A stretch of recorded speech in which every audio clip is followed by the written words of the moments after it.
pemimpin itu dia harus punya kebijakan. Karena bijak dengan pintar itu beda. Ya, kedermawanan itu harus dipunyai seorang pemimpin. Tapi kalau pintar itu harus dipunyai seorang super player. Salah satu harapan aku juga, aku tuh pengen jadi ketua yang bisa jadi rumah buat anggota. Halo teman-teman, selamat datang di Podcast Kreatif, tempat di mana kita bisa ngobrol-ngobrol santai, namun pasti ada maknanya. Bersama aku Candi Agus Perdana, bakal nemenin kalian di Podcast Kreatif episode 1 kali ini yang berjudul Creative Leading. Nah teman-teman, di dunia kreatif itu bukan hanya soal jadi pemimpin, tapi juga jadi pemimpin yang harus bisa mengarahkan tim dan mempunyai ide-ide yang luas. Nah hari ini aku kedatangan narasumber yang sangat relevan dengan tema kita hari ini. Dia merupakan seorang duta lingkungan Kabupaten Bogor dan juga duta pelajar Rabani sekaligus wakil ketua umum UKM Lingkar Kreatif. Penasaran ada siapa? Ada Kak Alia.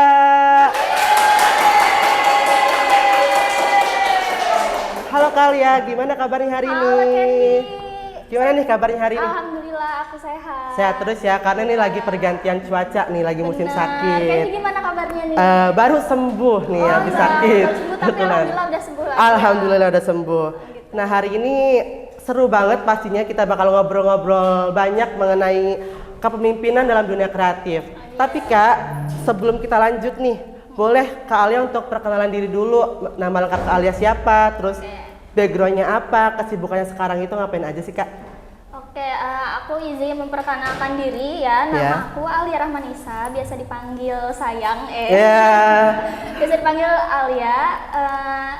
Background aku yaitu sebagai mahasiswa, lalu sampingannya bergelut di bidang organisasi baik di internal kampus atau di eksternal kampus. Tapi fokus saat ini yaitu di internal kampus, yaitu di UKM kita, UKM Lingkar Kreatif. Seperti itu. Sebelumnya aku makasih banget karena udah diundang ke podcast ini ya sama Wah, aku yang makasih nih Kak Alia, udah nyempetin waktunya nih, udah bisa hadir untuk meluangkannya. Pasti, karena kan ini kesempatan yang sangat berharga ya buat aku. Jadi pasti semoga pembahasan kita kali ini bakal banyak pelajaran yang bisa kita ambil ya. Pastinya, semoga teman-teman juga bisa mengambil banyak manfaat dari episode 1 kali ini.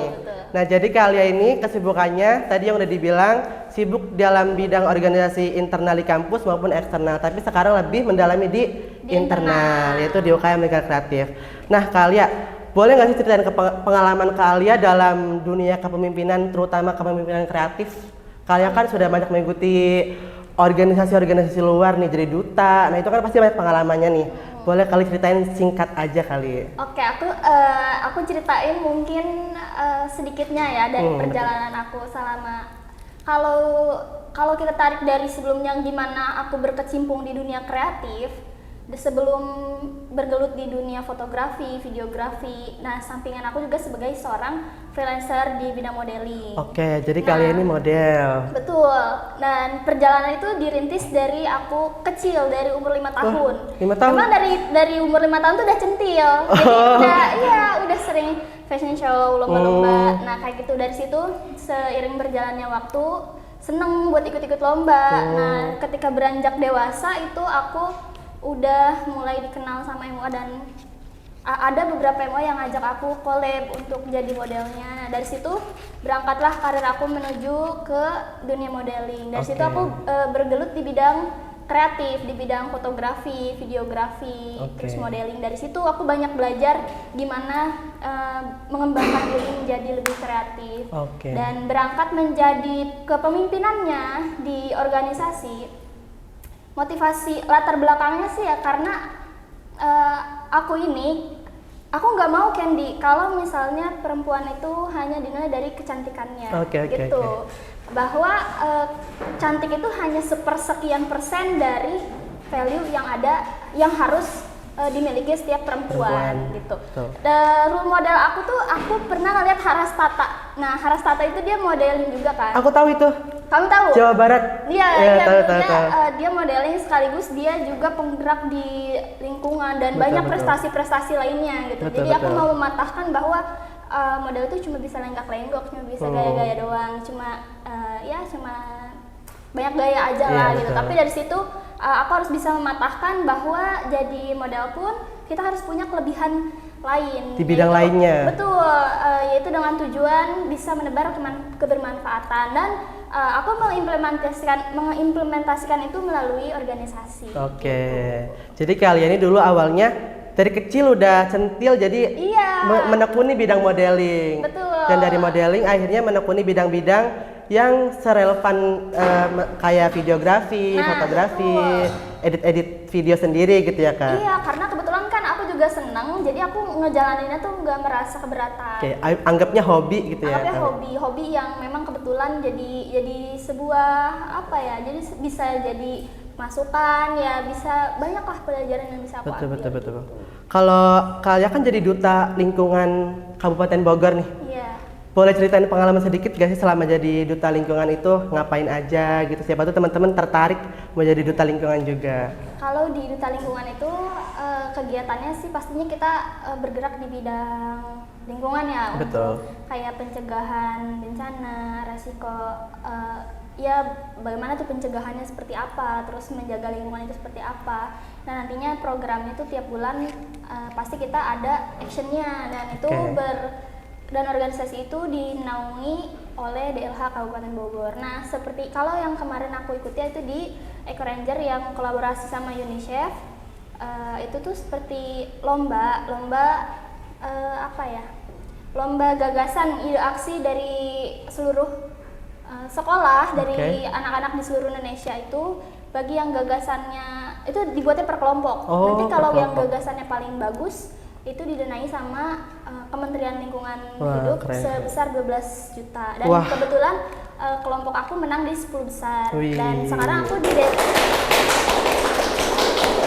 dan kebetulan teman aku yang masuk ke 5 besarnya itu mendelegasikan karena dia lagi di luar negeri dan dia mendelegasikan mentor dia ke aku. Jadi aku yang ngebimbing di anak-anak SLBN Bogor itu buat pembuatan minyak jelantah menjadi sabun kayak Oke. gitu. Oh jadi daur ulang ya, Daur biar ulang. jangan merusak lingkungan. Jadi Betul. belajar tentang lingkungan dan cara pencegahannya juga nih Iya. biar tidak merusak lingkungan sekitar kita.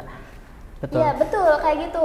Kenapa aku senang di bidang lingkungan karena ya aku senang aja gitu karena ya memang kebetulan aku suka dengan filsafat, di filsafat pasti orientasinya tentang alam juga kan, Betul. alam, dan makanya aku suka di bergelut di bidang lingkungan juga. Betul. Kayak gitu.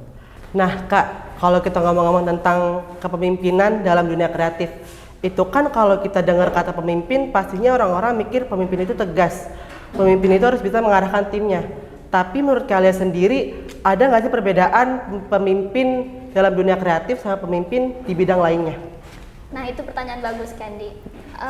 Kalau dari yang pernah aku baca sebelumnya, jadi tipe kepemimpinan itu ada 4. Ada 4. Yang pertama ada kepemimpinan demokratis, kedua ada kepemimpinan otoriter, ketiga ada laissez-faire, keempat ada transformasi. Oke. Kepemimpinan yang otoriter itu dia yang biasa kita temuin itu, yang dia mengambil keseluruhan keputusan atau kekuasaan itu ada kendalinya di ketua. Pemimpin gitu ya, di Iya, kayak ketuanya. gitu. Jadi anggotanya tuh nggak diberi akses untuk untuk menyampaikan aspirasinya kayak Oke. gitu. Lalu demokratis itu seperti yang di negara kita anut ya, walaupun yang betul. memang udah bobrok sih Iya. ya. Lagi rame nih. Iya, rame nih, panas nih udah. Ya demokratis yang mana setiap kebijakannya itu diambil oleh ketua dan anggota. Jadi Betul. adanya partisipasi anggota dengan ketua tuh sama-sama aktif, sama-sama sama-sama saling merumuskan lah berbagi kebijakan Oh, gitu. betul.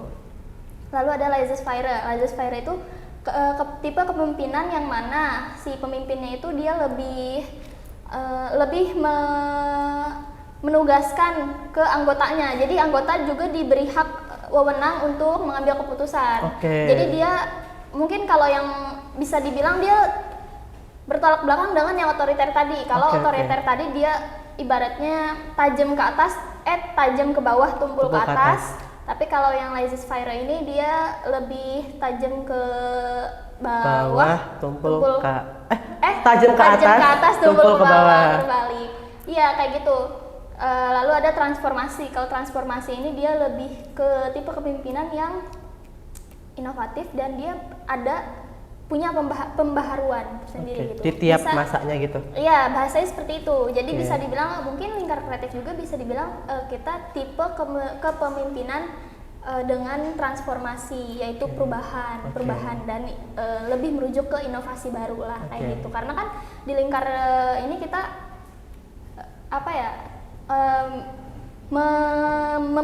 membudayakan kepemimpinan dengan kreativitas. Betul. Makanya kalau dibilang sama atau beda dengan otoriter, dengan kepemimpinan yang kreatif itu jelas berbeda. Jadi kalau yang otoriter itu mereka kadang ketuanya tuh cuma lebih kayak nyuruh terus bisa diperbudak gitu ibaratnya. Iya, bisa disebut seperti itu.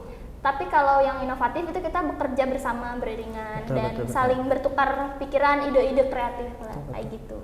Oh, jadi kita bisa tahu nih kepemimpinan itu jenisnya ada 4 ya Kak? Iya, yang pertama tadi ada otoriter, yang kedua tadi ada demokratif, yang ketiga laissez-faire, yang keempat transformasi. Gitu. Aku tertarik sama yang ketiga sih karena itu bisa jadi anggota-anggotanya pun bisa memasukkan ide-idenya dia juga. Betul. Tapi di setiap keempat tipe kepemimpinan tadi pastinya punya sisi negatif, positif. Betul, punya kelebihan dan kekurangan masing-masing. Nah, gitu. Kalau kira-kira nih menurut kalian sendiri, jadi pemimpin dalam bidang kreatif atau dalam bidang digital, tantangan terbesarnya itu apa sih? Misalkan mikirin tren yang kedepannya bakal seperti apa, atau ide-ide kreatif bakal seperti apa lagi yang terbarunya, tantangan terbesar yang Kak Alia alami gitu seiring perkembangan zaman. Ini dengan berarti secara empiris ya. Iya, betul. Kalau tantangan terbesar yang pernah saya alami sih, kalau dari tren kayak tadi ya, kalau soal tren-tren itu dari aku sendiri nggak terlalu memusingkan karena kalau tren kan kita seberjalannya aja yang mengikuti algoritma. Betul. Pasti dari algoritma pun bakalan terus ada pembaharuan, tapi lebih dari itu gimana caranya kita itu bisa mengeluarkan sebuah karya yang mana karya kita bisa menjadi sebuah tren, bukan kita mengikuti tren. Jadi kita yang menciptakan tren tersebut. Iya, lalu tantangannya tuh ada pada bagaimana aku bisa membentuk tim aku tuh menjadi lebih kreatif. Membentuk diri aku lebih kreatif, tentunya itu ya. Terus bisa membawa tim aku tuh mudah beradaptasi dengan perbedaan pola kepemimpinannya, kayak gitu tentunya. Karena kan untuk bikin tim kita jadi kreatif juga itu butuh pastinya butuh pikiran, tenaga dan lain sebagainya ya. Terlebih pasti dalam organisasi ada perbedaan pendapat. Belum lagi nanti ada yang lagi excited, ada yang lagi lemah-lemahnya nih motivasinya kayak gitu. Oh, jadi kalian ini tipe yang tidak terlalu mengurusi tren yang terbaru, karena tapi kalau kita kalian punya karakter pasti itu bisa jadi tren. Jadi kalian menciptakan gitu ya. Kita yang bisa diikutin orang-orang di luar kayak gitu. Jadi tantangannya tersendiri mengajak anggota-anggota untuk lebih kreatif itu tantangannya di situ. Karena mengajak berapa kepala orang gitu untuk kreatif. Satu tujuan untuk jadi satu kepala itu nggak mudah. Susah, benar. Nah, kira-kira kalian pernah jadi pemimpin atau ketua itu berapa kali sih? Atau boleh ceritain pengalaman selama kalian pernah jadi ketua apa gitu? Boleh ceritain pengalamannya kali. Kalau jadi ketuanya sih ya, aku belum banyak jadi ketua, cuman nggak juga yang selalu jadi ketua gitu maksudnya, tapi cukup aktif. Dan selain di UKM ini, dulu di SMA mungkin kalau bisa dibilang ada kayak OSIS gitu ya. OSIS. Ada kayak OSIS gitu. Jadi aku di situ di bidang kebahasaan. Nah, di situ aku memimpin tentang gimana kita ngajarin adik-adik itu berbahasa Arab dan Inggris. Oh, jadi ke Arab dan ke Inggris bahasanya gitu. Betul.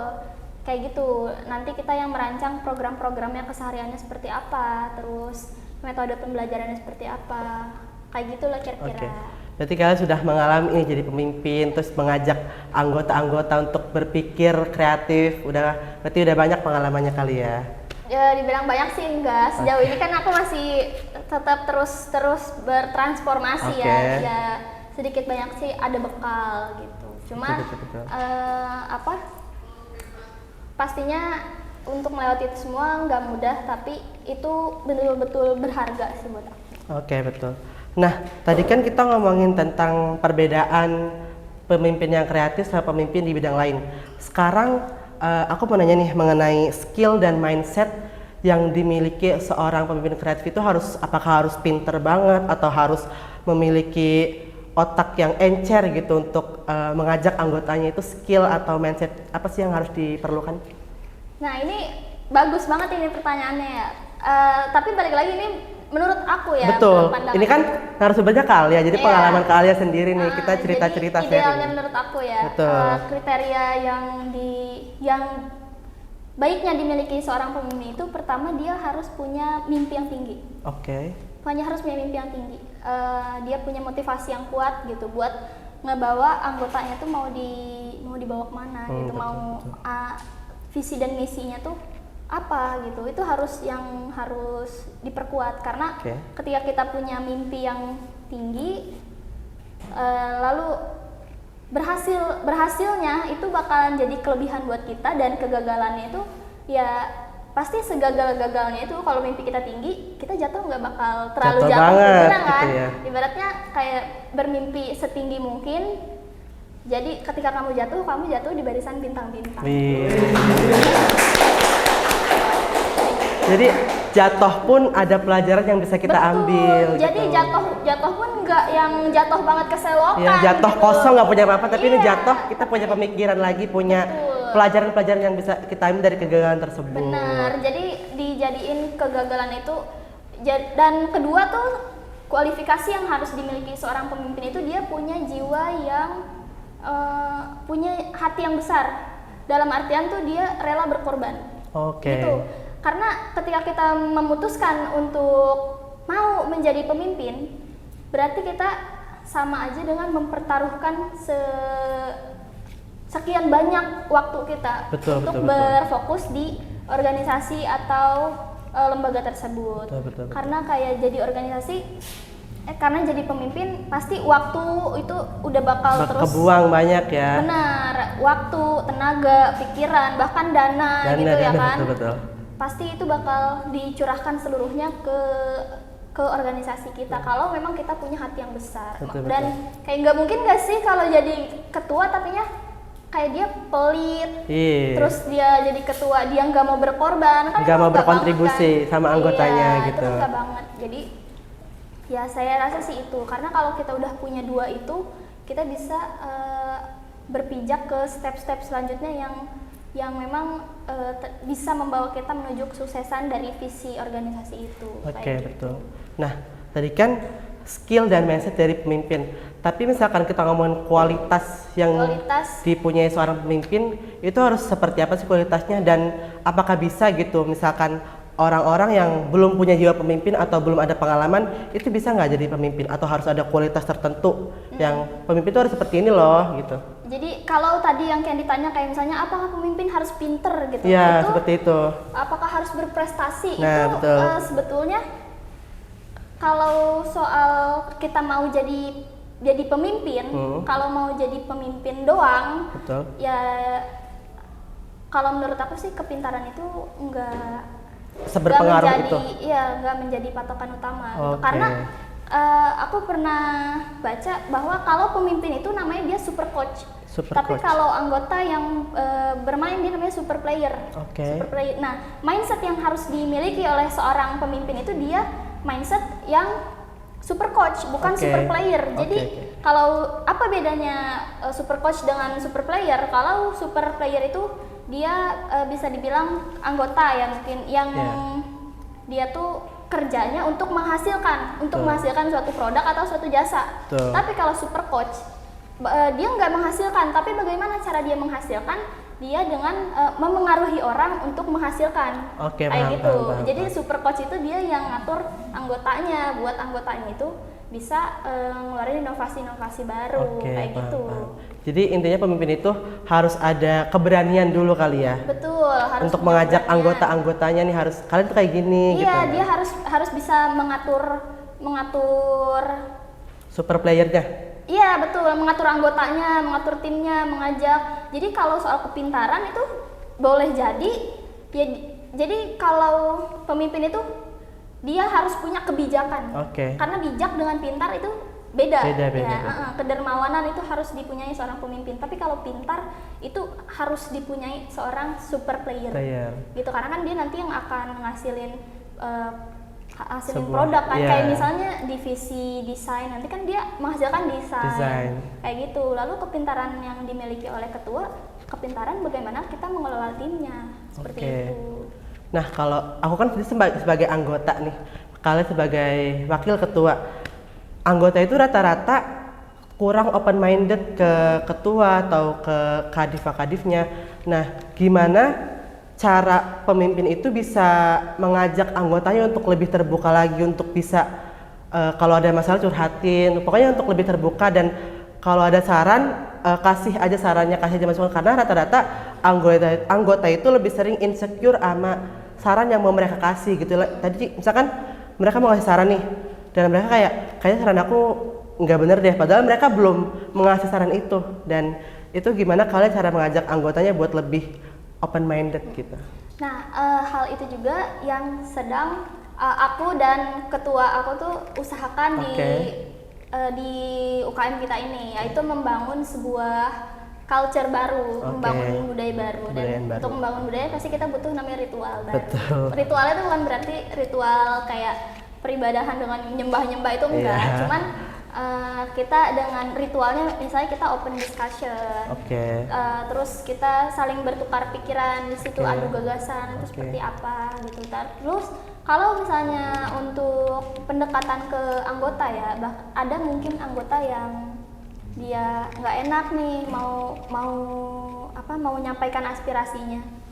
Ya, sebagai ketua itu kita harus memahami dulu interpersonal kita. Terutama memahami pribadi masing-masing anggota itu seperti apa, itu perlu.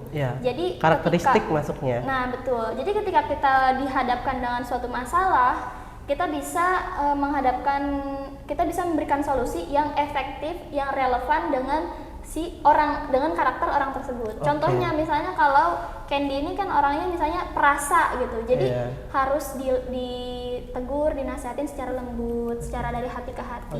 Ada juga yang bebel gitu misalnya, berarti kalau yang bebel itu bukan juga enggak jadi dikerasin. Kirain harus dikerasin kalau yang bebel. Biasanya kalau yang kayak gitu pendekatannya kita ajak sambil bercanda. Iya, jadi nggak bisa dibawa terlalu serius dia. Kalau orang yang yang bisa agak keras lah ya. Kayak gitu. Jadi kita harus pintar memahami interpersonal anggota masing-masing. Jadi memahami karakteristik dari anggota-anggota tersebut, karena cara menangani anggotanya juga beda-beda. Karena sifat dari anggotanya juga berbeda-beda. Iya, ada yang kalau misalnya dia lagi jenuh dideketin malah avoidant gitu. Iya, malah pengennya menyendiri gitu ya. Menyendiri. Ada juga yang memang ketika dia merasa sedih, dia perlu didengar, itu dia harus ditemenin, harus disayang-sayang. Peluk-peluk. Iya, enggak ada. Kacau itu. Ya siapa tahu ada yang butuh dipeluk gitu kan. Gitu. Nah, kalau berdasarkan pengalaman Kak Alia sendiri nih, dalam Kak kan udah berjalan di dunia digital atau dunia kreatif itu lumayan lama. Dari tahun berapa sih Kak? Berkecimpung misalkan kayak modeling, duta, itu dari tahun berapa kalian memulai dunia itu? Dari kelas 2 SMA ya berarti. 2 SMA? Iya. Itu umur? 2 SMA tuh berarti umur berapa ya saya? Umur 17 lah ya. 17 tahun? Sekarang di 21, belum lama sih. Lama dong? 4 tahun. 4 tahun, lama itu. Itu baru nyebur doang. Lama itu, pengalamannya pasti udah banyak lah. 4 tahun lama, itu S1. 4 tahun itu S1, sudah lama itu. Banyak jalan yang dilalui, lika-liku, rintangannya. Banyak banget. Nah, aku mau nanya, kalau kalian sendiri kan selama 4 tahun pasti banyak naik turunnya nih dalam langkah-langkahnya. Boleh nggak sih cerita pengalaman kalian yang dimana kalian di fase yang harus mengambil keputusan, tapi keputusan itu sulit untuk kalian ambil sebagai seorang pemimpin? Jadi bimbang gitu dalam mengambil keputusan. Kalau dalam seorang pemimpin berarti kan kalau di bahasa pemimpin berarti merujuk ke kondisi aku yang sekarang ya sebagai Iya, betul. pemimpin di Jadi kan lingkungan. pasti kan ada fase di mana aduh harus gimana ya? Iya. Sebelah gini gitu kan. Yang titik terberat menurut aku tuh bukan terberat juga sih, tapi itu cukup berat ketika anggota itu lagi down. Oke. Lagi down tapi banyak proker yang harus dikejar. Betul. Sementara kondisi yang tidak Memungkinkan. tidak memungkinkan kayak gitu, karena kan kita untuk menjalani proker juga pasti harus disesuaikan dengan kondisi anggota ya, nggak mungkin kita memaksakan harus kayak gini harus kayak gitu, tapi ya ternyata itu bikin anggota jenuh kayak gitu. Betul. Itu lumayan berat sih sejauh ini yang dirasain di Lingkar sih baru itu ya. Terus kalau kemungkinan yang bakal aku hadapin, bukan bakal, nauzubillah ya, Iya. yang sudah aku pikirin maksudnya, itu pasti terberatnya ketika kita harus meng-cut off orang yang memang bermasalah dalam organisasi seperti itu. Pastinya Adalah yang siapa tahu bandel-bandel takutnya, iya. Pasti adalah yang bandel-bandel yang misalnya memang dia jarang berpartisipasi aktif. Itu pasti jadi perhitungan sangat berat ya untuk anggota, karena betul. kita sayang, Iya, kita betul. mau mempertahankan. Udah tapi- bareng-bareng gitu iya, ya. kita bareng-bareng, tapi ya kalau misalnya memang dari diri orang tersebut nggak ada perubahan, ya kita mau nggak mau harus beranian bertindakan dong. Betul. Kayak gitu. Nah, kalau di organisasi kan seperti ini, Lingkar Kreatif, rata-rata kalau orang-orang yang masuk organisasi itu awalnya pasti semangat. Awalnya selalu datang rapat, selalu datang tiap kegiatan, itu pasti pokoknya selalu semangat di awal-awal. Tapi kan rata-rata kalau udah pertengahan dia masuk organisasi, pokoknya misalkan dia udah 3 bulan nih masuk organisasi, itu mulai ada penyakit-penyakit yang aduh males deh rapat, aduh males deh ikut kegiatan.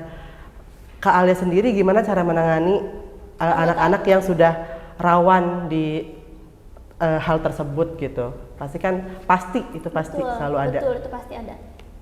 Jadi kalau strategi aku untuk menghadapi permasalahan tersebut, pertama pastinya kita adain namanya penguatan motivasi. Dan Oke. lalu kalau di Lingkar sendiri nih kita ada Creative Fun Fun Day. Day, betul. Jadi yang mana proker itu bertugas untuk berfungsi sebagai tempat dimana kita bisa fun bareng, terus kita bisa main-main bareng, bercanda bareng. Betul, Jadi betul. dari situ kan nggak bikin boring, nggak Betul. bikin bete. Karena kan biasanya anggota-anggota yang udah mulai males nih, semangatnya udah mulai mengendur, antara motivasinya yang mengurang ataupun dia merasa kurang nyaman ada di Lingkungannya lingkungan ini. itu. Makanya salah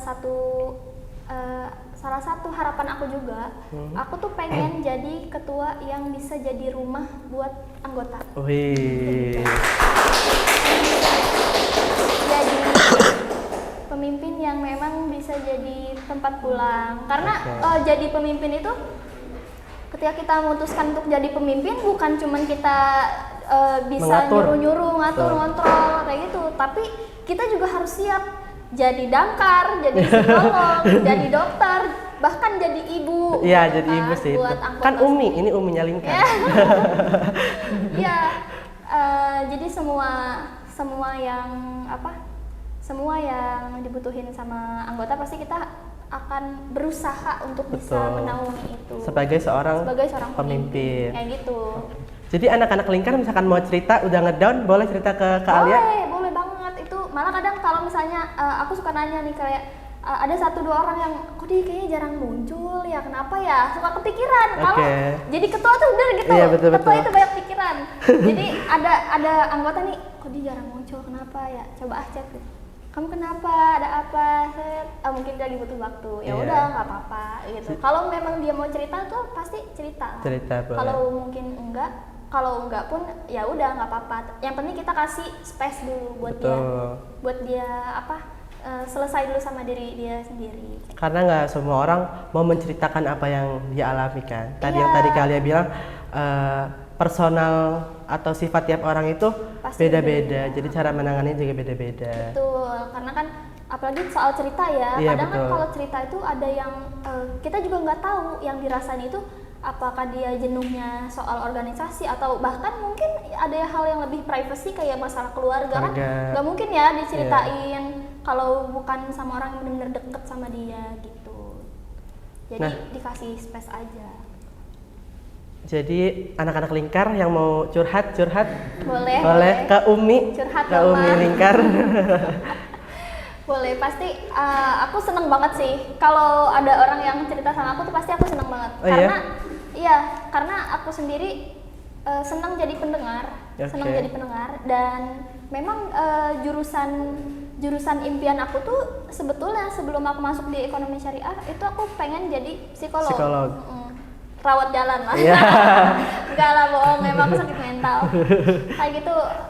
Makanya aku senang dengerin cerita orang. Karena ketika aku jadi pendengar yang proaktif, aku merasa bahwa aku dibutuhkan dan merasa bahwa lewat pendengaran aku bisa menebar kebermanfaatan. Oke. Nah, kalau sendiri kan tadi yang udah dibilang udah berkecimpung di industri kreatif itu udah 4 tahun ya. Pasti ada fase di mana yang kalian itu lagi senang banget nih sama dunia itu, kayak akhirnya menemukan fashionnya atau menemukan jalannya di situ. Itu pas jadi apa sih Kak? Kayak akhirnya jadi ini gitu loh. Itu pas karir aku udah mulai naik di bidang modeling. Karena kan memang itu yang aku geluti dari kecil. Betul. Nah, sebetulnya nggak dari kecil tuh nggak pengen jadi model juga sih. Oh ya? Nggak pengen. Karena kalau kita tarik balik, semua hal yang terjadi di kehidupan aku itu berangkat dari ketidaksukaan. Rata-rata gitu ya? Betul. Dulu aku nggak mau, sebelum masuk kuliah aku nggak mau masuk organisasi. Apaan sih? Sama. Ternyata aku bilang udah sendiri. Kayak gitu. Karena pengennya kuliah langsung tidur, pulang tidur. Ya udah sih. Ngapain sih rapat-rapat gitu ya kan? Ya kan, jadi kupu-kupu. Enak tidur. Ternyata takdirnya jadi kura-kura. Iya betul. Rapat. Tiap hari nih. Lalu dulu tuh temen-temen aku di masa SMP, SMA itu mereka kayak kan di situ masa-masa COVID nih, jadi pada gembor langsung aktif sosmed kan. Betul. Pada naikin followers. Memang di masa itu tuh followers sosmed itu benar-benar lagi berpengaruhnya. Betul. Banyak melonjak dan aku tuh nggak suka karena aku bukan tipe orang yang mengejar popularitas gitu di sosial media. Tapi dari perjalanan masa kecil aku, dari ikut lomba-lomba dan sebagainya sampai berkecimpung di dunia modeling, pasti mau nggak mau menyeret aku untuk bergelut di bidang itu dong. Sosial media tuh. Iya, walaupun memang tujuan aku bukan untuk mengejar popularitas, setidaknya aku jadi public figure di situ. Betul. Dilihat dan ditonton, bukan dengan orang yang 1-2 kayak gitu. Tapi luas ya jangkauannya. Iya, dengan jangkauan yang lebih luas. Jadi aku mengambil hikmahnya untuk diri sendiri bahwa apa yang kita nggak suka itu justru kadang memang Allah dekatkan dengan hal itu. Itu biar kita banyak belajar. Ya, biar karena tahu nih yang kita nggak suka sebenarnya seperti ini loh. Iya, sebenarnya di balik sesuatu yang kamu nggak suka itu banyak hikmah loh di balik itu. Banyak hal yang harus kamu jalani biar kamu dapat pelajarannya dari situ gitu. Betul. Dan memang acuan ayat yang sering aku tanamin di hati aku juga ya, yaitu di Al-Baqarah. Asa an takrahu syai'an wa huwa khairul lakum wa asa an tuhibbu syai'an wa huwa syarrul lakum. Wallahu a'lamu wa antum la ta'lamun. Boleh jadi apa yang baik menurut kita tapi itu nggak baik menurut Allah gitu. Apa yang menurut Allah buruk, apa yang menurut kita buruk ternyata baik menurut Allah. Jadi ya memang Allah yang maha tahu. Jadi udah diatur nih. Udah diatur semuanya. Kita tinggal jalanin aja sebaik mungkin. Ya aku sendiri juga kalau tentang sosial media aku baru aktif itu di SMA. Oh gitu. Kayak benar-benar baru bikin Instagram yang benar aktif itu SMA itu kelas 2 COVID. Kelas 2. Jadi sebelum itu Facebook yang jamet gitu. Jangan-jangan namanya Candy something JR. Enggak. Jadi makanya pas masuk SMA itu baru-baru aktif Instagram, dan pas masuk kuliah pun Instagram bukan yang aktif banget, ya isinya cuma 2 foto. 2 foto. Dan pas masuk Lingkar itu baru tuh buat story terus, buat foto terus. Jadi story itu aktif tiap hari sampai teman-teman ngomong. Tapi itu bagus loh, karena kan dengan kamu aktif kayak gitu itu yang ngebangun personal branding kamu. Betul, aku belajar itu jadinya. Iya, jadi Jadi orang tuh tahu kamu tuh siapa sih, kamu tuh passionnya apa sih, kayak gitu. Kayak Itu gitu. kan dari personal branding ya gambaran kamu yang membuat bagaimana orang mengenal diri kamu Oke. gitu. Jadi sekarang LinkedIn itu adanya di Instagram. Instagram, iya. Rata-rata sekarang Instagram tuh buat pencapaian orang-orang biasanya menguploadnya itu lewat Instagram. Instagram tuh. Wah, seru banget nih udah ngobrol-ngobrol sama Kak Alia. Tadi kita ngomongin tentang kepemimpinan kreatif, terus perbedaan pemimpin kreatif sama pemimpin di bidang lain. Terus ternyata kita bisa tahu jadi pemimpin itu ada 4 jenis ya Kak, Iya, ada 4 ada bagian. 4 tipe. Dan kita juga bisa tahu pengalaman Kak Alia sendiri dalam bidang kreatif seperti apa. Nah Kak, sebelum kita tutup podcast episode 1 kali ini, mungkin Kak Alia ada pesan-pesan nih buat penonton, buat teman-teman yang masih bergelut dalam bidang kreatif, kayak biar mereka makin semangat untuk menjalaninya. Oke, kalau dari bidang kepemimpinan ya, ini masih relevan sama pertanyaan yang tadi Candy tanya. Apakah untuk kualifikasi menjadi pemimpin itu harus pintar gitu? Itu jawabannya pintar, tapi pintar dalam bidang mengelola sumber daya. Sumber Ya, daya, mengelola betul. sumber daya. Lalu kedua, kalau memang kita jadi pemimpin tujuannya untuk menebar kebermanfaatan, nggak perlu yang keren-keren kok. Itu kuncinya. Nggak perlu yang keren-keren untuk jadi bermanfaat. Cukup kita jadi diri sendiri, lakuin apa yang terbaik. Ya, karena dari situ dengan kita menebar kebermanfaatan itu, ya kita udah keren di situ gitu. Betul. Itu Allah tuh udah kasih kemuliaan di situ. Nah, nanti dari kemuliaan itu yang akan jadi cahaya di wajah kita. Iya. Makanya itu yang bikin orang yang positive vibes, orang yang sering menebar kebermanfaatan, baik, itu yang kayak kita liatin wajahnya adem gitu ya, Iya. bercahaya ya, karena itu dari kebaikannya didoain sama malaikat, diridoin sama Allah, itu jadi cahayanya dikasih ke dia kayak gitu. Buat teman-teman yang mau bergelut di organisasi atau di dunia kepemimpinan, terus belajar, terus semangat, dan tadi kalau tujuannya untuk jadi bermanfaat, gak mesti keren, tapi dengan kita jalani itu udah jadi keren kayak gitu. Wah, dari sini kita bisa ngambil pelajaran banyak nih dari kalian tadi diskusi sama aku. Jadi penonton juga bisa ngambil pengalaman-pengalaman yang udah kalian ceritain. Jadi aku senang banget bisa ngobrol sama kalian. Jadi aku bisa belajar banyak dari kalian juga. Aku seneng banget bisa diundang ke podcast kayak Yeay. gini. Kalian terima kasih banyak sudah meluangkan waktunya untuk hadir di podcast episode 1 podcast kreatif ini. Makasih sudah meluangkan waktunya, makasih sudah menyempatkan hadir.